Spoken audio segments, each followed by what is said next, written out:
বন্ধুরা, আজকে একটা নতুন গল্প নিয়ে আসলাম তোমাদের মাঝে। এটা সত্য এবং বাস্তব জীবনের ঘটনা। শেষ পর্যন্ত শোনার অনুরোধ রইল। শুনলে তোমার মধু চহে আসবে। দেরি না করে চলো শুরু করা যাক। একদিন আমি আর দিদি কাজ করার সময় হঠাৎ মা এসে আমাদের সরাসরি দেখে ফেলে। তখন মা বলল, বাবা দিবেন, আমার মেয়েকে ছেড়ে দে। বাবা, কয়েকদিন পর ওকে বিয়ে দেব, ওর ভবিষ্যৎটা নষ্ট করিস না। বিনিময়ে তুই যা চাইবি আমি তোকে তাই দেব। তখন আমি বললাম, কিন্তু মা, আমি যে এই কাজ ছাড়া একটা দিনও থাকতে পারি না। আমি এতটাই অভ্যস্ত হয়ে গেছি, নেশাগ্রস্ত হয়ে যাবার চেয়ে কোনো অংশে কম না। মা বলল, তুই পারবি তো, সব চাহিদাই পূরণ করে দেব।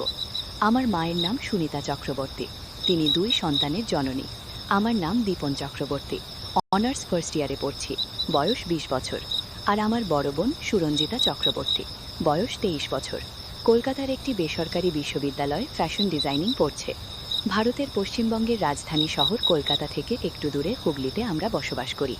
কিন্তু আমাদের বাসায় আমাদের খুব কমই থাকা হয়। মায়ের ব্যবসাজনিত কারণে অধিকাংশ সময় কলকাতায় থাকা হয়। আমার মা একজন ডিভোর্সি নারী। প্রেমের বিয়ে হলেও আজ থেকে 15 বছর আগে আমার বাবা মায়ের ডিভোর্স হয়ে যায়। এর পেছনে আমার বাবার দোষ বেশি ছিল। তিনি 1997 সাল থেকে আমেরিকা থাকেন। বাবা বিদেশ যাবার পর থেকে আমাদের খোঁজ খবর নেওয়া বন্ধ করে দেন। পরে আমরা জানতে পারি বাবা আমেরিকায় ভারতীয় একজন নারীকে বিয়ে করে নতুন সংসার করেছেন। বাবা মায়ের ডিভোর্স হওয়ার পর মা আমাদের 2 ভাই বোনকে নিয়ে খুবই মানসিকভাবে ভেঙে পড়েন। প্রেম করে বিয়ে করার কারণে বাড়ির দিক থেকেও মায়ের সম্পর্ক নষ্ট হয়ে যায়। এমন অবস্থায় সামাজিক ও আর্থিকভাবে নিজের একটা শক্ত অবস্থান গড়ে তোলা আমার মায়ের জন্য বিশাল কঠিন হয়ে দাঁড়ায়। ঠিক এরকম অবস্থায় মায়ের পাশে এসে দাঁড়ায় আমার মায়ের আপন জ্যাঠার ভাই। শুনেছি আমার মায়ের সেই জ্যাঠার ভাই ছোটবেলা থেকেই মাকে খুবই পছন্দ করত। কিন্তু হিন্দু সমাজে যেটা তো ভাই বোনদের মধ্যে বিবাহ দেওয়া না হয়, বিশ্বাসটা রাগেনি। যাই হোক, মায়ের সেই জ্যাঠার ভাই কলকাতার একজন প্রভাবশালী রাজনৈতিক ব্যক্তি। তিনি আমার মা বাবার ডিভোর্সের পর ওই হেল্পলেস অবস্থায় আমার মাকে ব্যবসা দাঁড় করাতে সাহায্য করেছিলেন এবং আজও মায়ের উপর বটবৃক্ষ মতো ছায়া দিয়ে যাচ্ছেন।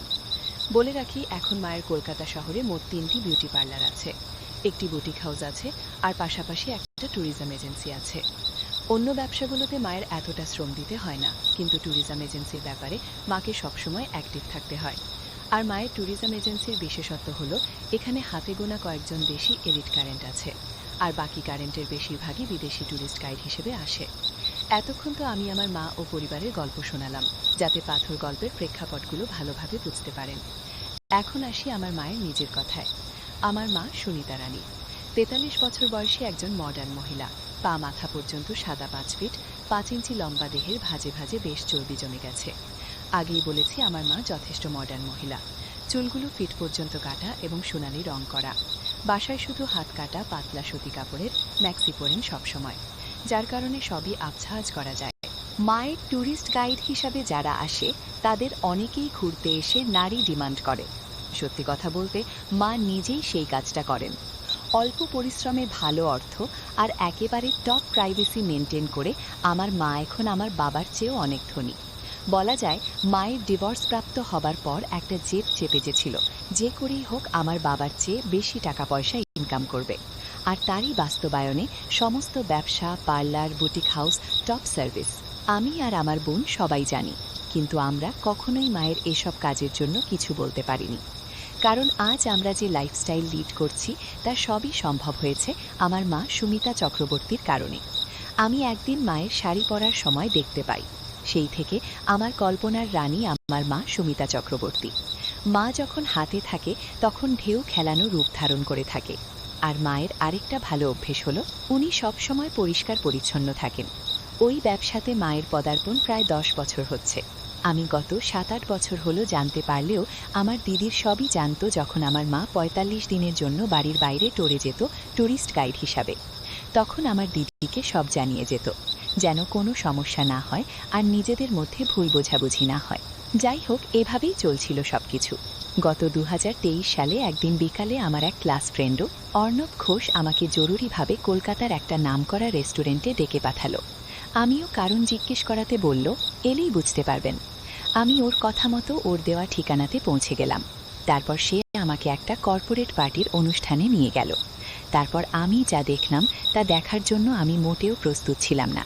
আমি দেখলাম আমার মা সেখানে দুজন বিদেশির সাথে অত্যন্ত নিবিড়ভাবে আড্ডা দিচ্ছে। আড্ডার ফাঁকে তারা লাল পানীয় খাচ্ছে। এর মধ্যে একজন 34-35 বয়স, অবশ্যই মায়ের চেয়ে বয়সে ছোট, আড্ডার ফাঁকে আমার মায়ের সাথে হাতের কাজ করছে। বিশ্বাসটা আমার বন্ধু আরও 1 ঘন্টা আগে থেকে দূর থেকে তাদের ফলো করছে এবং এই জন্যই আমাকে ডেকেছে। আমি বন্ধুর চোখের দিকে তাকাতে পারছিলাম না। লজ্জায় এমন অবস্থায় অর্ণব আমাকে স্বাভাবিক করবার জন্য বলল, এই সমস্ত বিষয় দেখে দুঃখ পাওয়ার কিছু নেই। বন্ধু, এখন দুনিয়াটা এরকম, তাই দেখে সহ্য করতে পারলে মজা নিতে চেষ্টা করে, আর নইলে চল এখান থেকে আমরা চলে যাই। বন্ধুর কথায় আমি কেমন যেন একটা আভাস পেলাম। যেহেতু আমি আগে থেকেই মায়ের প্রতি একটু পাগল ছিলাম, তাই নীরবে দাঁড়িয়ে একটা অরেঞ্জ জুস খেতে খেতে দেখতে থাকলাম। আমার নীরবতা দেখে অর্ণব বলে উঠল, তুই এখন নিশ্চয়ই আমার সামনে ভীষণ লজ্জা পাচ্ছিস, কিন্তু আমিও এত ভালো মানুষ না। আমিও আমার মাকে এভাবে সুযোগ পেলেই দেখি। আর আমি প্রশ্ন করলাম, আর কি? অর্ণব উত্তর দিল, হাত দিয়ে নিজেকে শান্ত করি। এবার আমি একটু ভয় পেয়ে স্বীকার করলাম, আমিও তোর মতো এরকম কিছু করি, আরও 6 বছর আগে থেকে। অর্ণব বলল, তাহলে তুই লজ্জা কেন পাচ্ছিস? উপভোগ করতে চেষ্টা কর, আর এই জন্যই তো তোকে এখানে আনলাম। যাই হোক, সেদিন সন্ধ্যা পর্যন্ত থেকে আমি আর অর্ণব রেস্টুরেন্টের ওয়াশরুমে হাতের কাজ সেরে ফেললাম, আর এভাবেই অর্ণবের কাছে আমার সব গোপনীয়তা ভেঙে গেল। এরপর আমি বাসায় এসে দিদিকে আমার রুমে ডেকে এ ব্যাপারে কিছু বলতে দিদি আঁকতে স্বীকার করে নিল। সে এ ব্যাপারে সবকিছু জানে অনেক আগে থেকেই। এমনকি দিদি আমাকে বোঝাও শুধুমাত্র আমাদের বিলাসবহুল জীবনের নিশ্চয়তার জন্যই আমাদের মায়ের এই পথে পা বাড়ানো, তাই তাকে খারাপভাবে অন্তত আমাদের সাজে না। এর কিছুদিন পর আমি তখন নিয়মিত মাকে কল্পনা করছি। একদিন মা বাসায় নেই। বাসা থেকে বের হওয়ার আগে মা একটা টাইট জিন্স আর কিছু কাপড়ের শার্ট পরে বের হয়েছে। জিন্সটা এতটাই চাপে যে প্রতিটি ভাঁজ স্পষ্ট বোঝা যাচ্ছে। এই দৃশ্য দেখে আমি আর নিজেকে নিয়ন্ত্রণ করতে না পেরে আমার রুমে হাতের কাজ করছি। এমন অবস্থায় হঠাৎ দিদি আমার রুমে এসে হাজির। আমি একটু ভয় খেয়ে গেলাম। দিদি কিছু না বলে নীরবে আবার চলে গেল। খানিকটা সময় পর আমি দিদির মনোভাব বুঝতে দিদির রুমে গিয়ে গল্প করার চেষ্টা করতে থাকলাম, কিন্তু দিদি বেশি কিছু না রেসপন্স করে একদম সরাসরি জিজ্ঞেস করে বসল, আমি যেটা করেছিলাম সেটার পিছনের কারণটা কি? আমাদের মা। আমি কি উত্তর দেব ভেবে না পেয়ে বললাম, আমি না নিজেকে কন্ট্রোল করতে পারিনি রে দিদি, আমাকে এবারের মতো ক্ষমা করে দে, মায়ের কাছে প্লিজ কিছু বলিস না। তখন দিদি বলল, এই বয়সে এরকম হয়, কিন্তু এভাবে নিজের মায়ের প্রতি দিন দিন আসক্তি না বাড়িয়ে অন্য কিছুতে নিজেকে ব্যস্ত রাখুন। আমি বললাম, আমার তো দুনিয়াটাই তোকে আর মাকে নিয়ে, আমি বুঝি এটা ঠিক না, তবুও না করে পারি না। দিদি এবার সরাসরি বলে ফেল, দেখ, আমাদের জন্যই আমাদের মা আজ এসব করছে, আর সেই আমরাই যদি তাকে অন্যদের মতো মনে করে থাকি, তাহলে এই দুনিয়ায় আমাদের মায়ের মতো দুর্ভাগ্য, দুঃখ আর কারণেই। আমি বললাম, আমার যে ইদানিং স্বাদ পেতে খুব ইচ্ছা করে, তাহলে আমি কি করব বল? দিদি অনেকটা কষ্ট, হতাশা নিয়ে বলল, এতই যদি তোর মায়ের অবয়ব নিয়ে ব্যাকুলতা থাকে, তাহলে আমিও তো মায়ের শরীরেরই তৈরি। তুই আমার সাথে তোর স্বাদ মিটিয়ে নিস, তবুও মায়ের দিকেই নজরে আর তাকাবে না। কথাটা বলা মাত্রই দিদির চোখ দিয়ে অস্ত্র নামতে শুরু করলো। আমি বললাম, তুই মায়ের হয়ে আমার শখ মেটাবি। দিদি নির্বিকার চিত্তে চেয়ে মৌনতা পালন করে সম্মতি দিল। আমি দিদিকে বললাম, তাহলে প্লিজ আমাকে সাহায্য কর, আমি তো সব কথা রাখবো। দিদি বলল, ঠিক আছে, কিন্তু ভুলেও যেন কোনোদিন টের না পায়। এভাবে টানা 7 মাস দিদির সাথেও সব কাজ করে গেলাম, কিন্তু সত্যি বলতে আমার তখনও মায়ের দেহের প্রতি লালসা কাটেনি, যেন আরো দিন দিন বেড়েই চলেছে। কিন্তু আমি দিদিকে কিছু বুঝতে দেই না। মাঝে মাঝে অর্ণবের বাসায় গিয়ে দুজন ধোঁয়া সেবন করে আমার মাকে কল্পনা করে দুজন একসাথে ইচ্ছা পূরণ করতাম। যাই হোক, একদিন সন্ধ্যা রাতে মায়ের পার্টি আছে বলে মা বলে গেলেন, আজ রাতে মা ফিরবেন না, ভোরে বাসায় ফিরবেন। আমি আর দিদি সেই রাতের সদ্ব্যবহার করতে শুরু করলাম, কিন্তু বিধির কি লীলা খেলা। আচমকায় রাত 11টা নাগাদ বাড়ি ফিরে কলিং বেল না দিয়ে এক্সট্রা চাবি দিয়ে দরজা খুলে দেখেন আমি আর দিদি একেবারে ওই অবস্থায় ড্রয়িং রুমে টিভি দেখছি। এই অবস্থা দেখে মায়ের মাথায় যেন আকাশ ভেঙে পড়ল। তিনি কোনো কথা না বলে দ্রুত পায়ে তার রুমে চলে গেল, আর রুমের দরজার সারাতেও খুললেন না। আমি আর দিদি রাতভর মায়ের দরজায় বারবার কড়া নাড়তে নাড়তে ভোরবেলা মা দরজা খুলেন এবং শুধু দিদিকে ভেতরে ডাকলেন, সম্ভবত কিছু প্রশ্ন করলেন দিদিকে। এরপর দিদি কাঁদো কাঁদো নয় রুম থেকে বেরিয়ে আসতে মা আমাকে ডাকলেন। আমি ভীষণ নার্ভাস হয়ে পড়েছিলাম, কিন্তু মায়ের দৈহিক গঠন উপেক্ষা করা আমার জন্য অসম্ভব হয়েছিল, কারণ তখন মা না শুধু একটা পিঙ্ক রঙের পাতলা ম্যাক্সি পরিহিত। মা আর আমার কথোপকথন ঠিক এরকম ছিল, মা, ডিপেন্ড, 2 ভাই হয়ে বোনের সাথে সব কিভাবে করতে পারলি? মা, আমাকে ক্ষমা করে দাও। আমি ভুল করেছি। কি মা, ভুল করেছো নাকি করোনায় সেটা পরের কথা, কিন্তু আমার প্রশ্নটা হলো, পৃথিবীতে কি আর কোনো নারী ছিল না? মা, আসলে আমি এরকম কিছুই করতে চাইনি, কিন্তু আমার একজনকে ভালো লাগতো, আর তার সাথে দিদির অনেক মিল। তো আমার পছন্দের মানুষের সাথে এটা কখনো সম্ভব হতো না বিধায় আমি দিদির মাঝে তাকে খুঁজে নিতে চেষ্টা করেছিলাম। আর এটাই আমার ভুল ছিল। মাকে সেই ব্যক্তি যার জন্য তোমার দিদির মাঝে তাকে খুঁজে নিতে হলো। চুপ করে থেকো না, আমি উত্তর চাই, নইলে আমি বাড়ি ছেড়ে আজীবনের জন্য চলে যাব। আমি বলতে পারবো না। তোমাকে কি মা, একবারও ভেবে দেখলি তোমার দিদিকে নিয়ে আমার কত স্বপ্ন? ওর একটা ভবিষ্যৎ আছে, ওর বাকিটা জীবন পড়ে আছে। ওকে নিয়ে আমি কত স্বপ্ন দেখেছিলাম। একটা ভালো পরিবারে বিয়ে দেব, ওর জীবনটা গুছিয়ে দেব। তোমাদের এসব কর্মকাণ্ড বাইরের মানুষ জানতে পারলে বিষ খেয়ে মরা ছাড়া আমার আর কোনো উপায় থাকবে না। কি মা, আমি উত্তর চাই, দিবেন? আমাকে উত্তর দাও। মা, আমাকে ক্ষমা করো। আমি আসলে তোমাকে ওর মাঝে খুঁজে নিতে চেয়েছিলাম।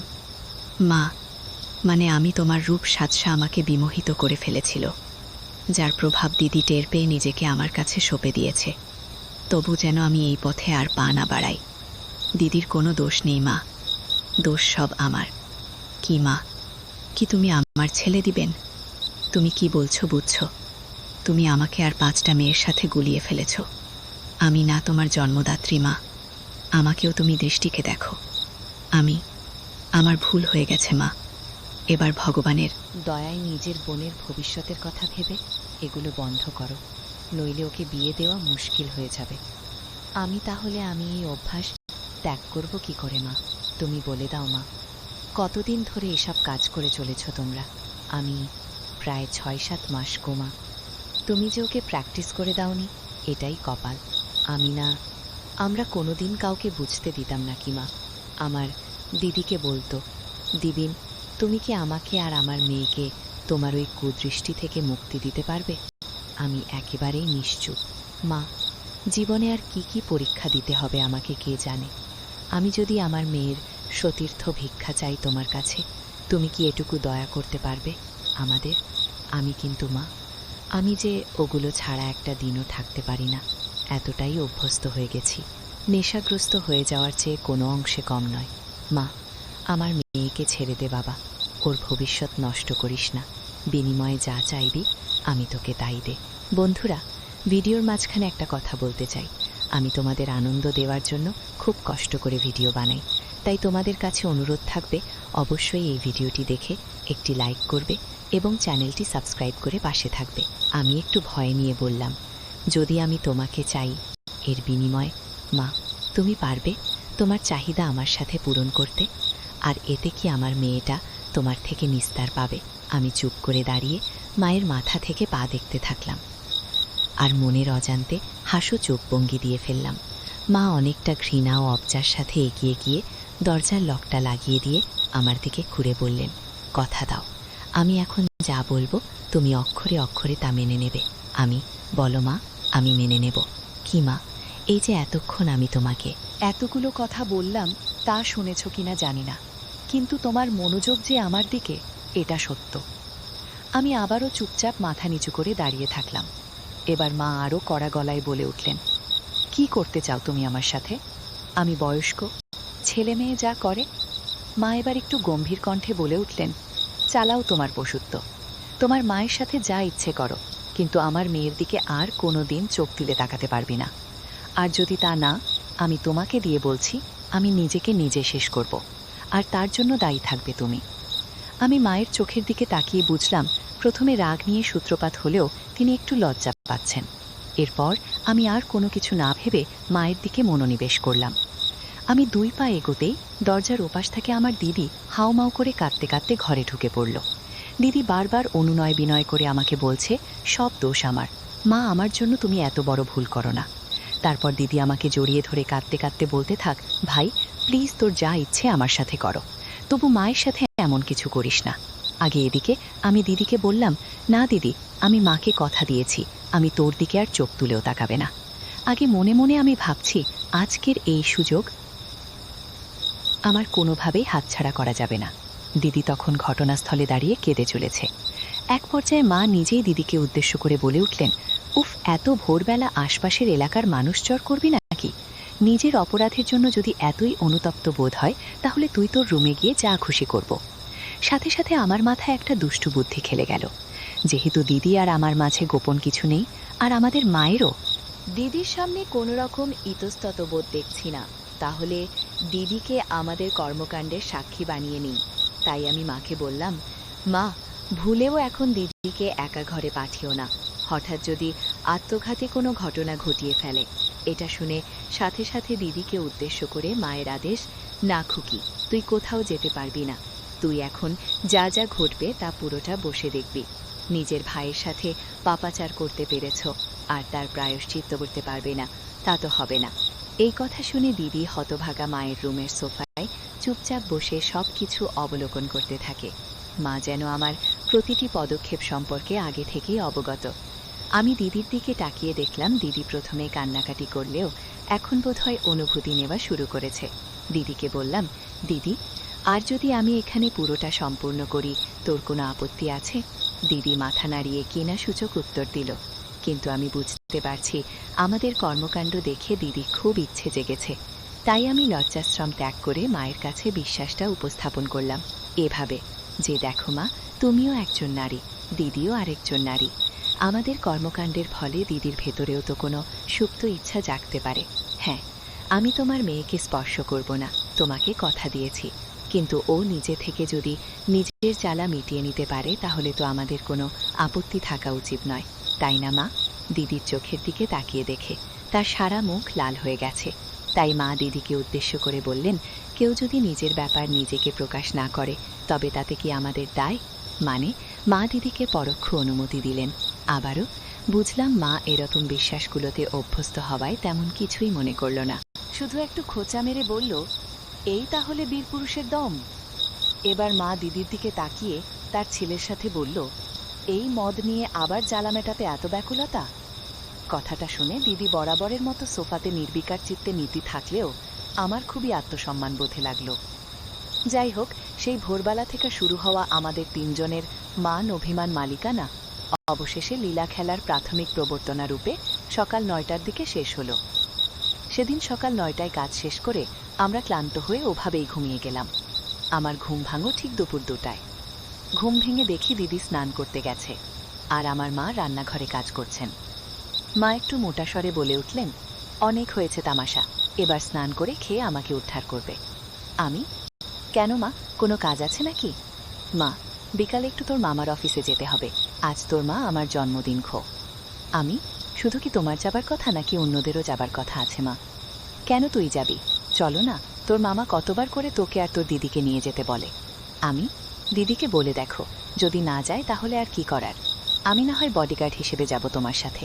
মা, শোনো না, তোর মামা তো তোর দিদির জন্য একটা পাত্রের প্রস্তাব নিয়ে এসেছে, আমাকে এখনো পুরোটা জানায়নি, কিন্তু বলছে পাত্রটা সব দিক থেকে ভালো, কিন্তু সমস্যা একটাই, বয়সটা একটু বেশি। আমি, যার জন্য পাত্র দেখছো তাকে জিজ্ঞেস করেই দেখো তার মতামত কি। আমি জানি আমার দিদি আমার বন্ধু অর্ণবকে মনে মনে পছন্দ করে, অন্যদিকে বেশ পছন্দ করে। টুকটাক প্রাথমিক পর্যায়ে প্রেমও চলছে ওদের মাঝে। যদিও অর্ণব আর আমি সমবয়সী, তার মানে অর্ণব দিদির চেয়ে ৩ বছরের ছোট। অর্ণবের পরিবার যথেষ্ট অভিজাত হলেও শুধুমাত্র বয়সের কারণে প্রেমও চলছে ওদের মাঝে।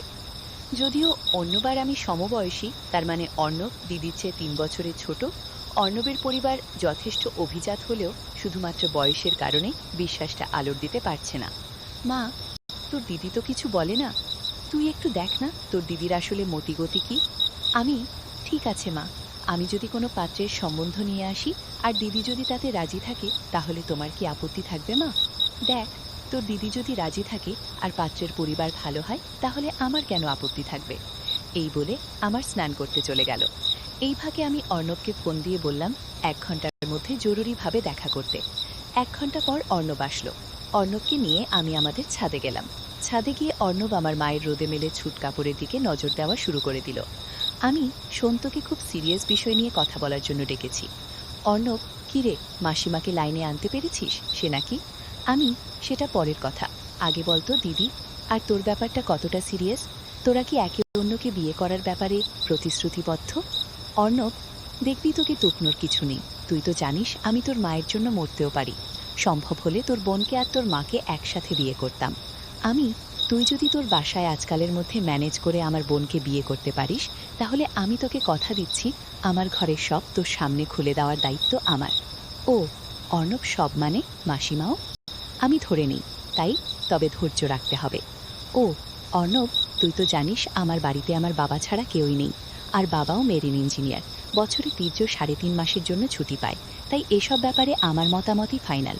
কিন্তু আমার আর তোর দিদির যে বয়সের পার্থক্য, এটা তুই তোর বাসায় ম্যানেজ করতে পারবে কি?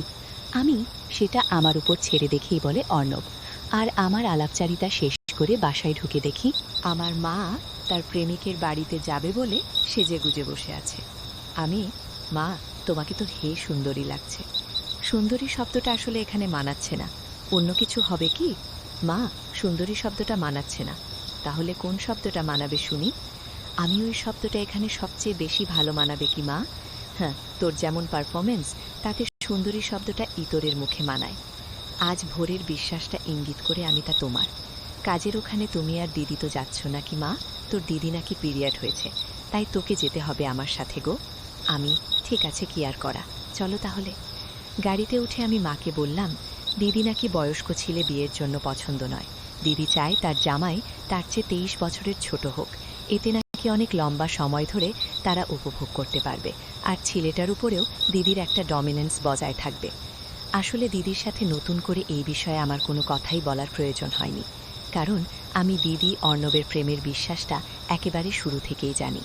মা, তা না হয় ওর কথা মানলাম, কিন্তু এরকম বয়সের পার্থক্য এবং ভালো ফ্যামিলির ছেলে কোথায় পাবো?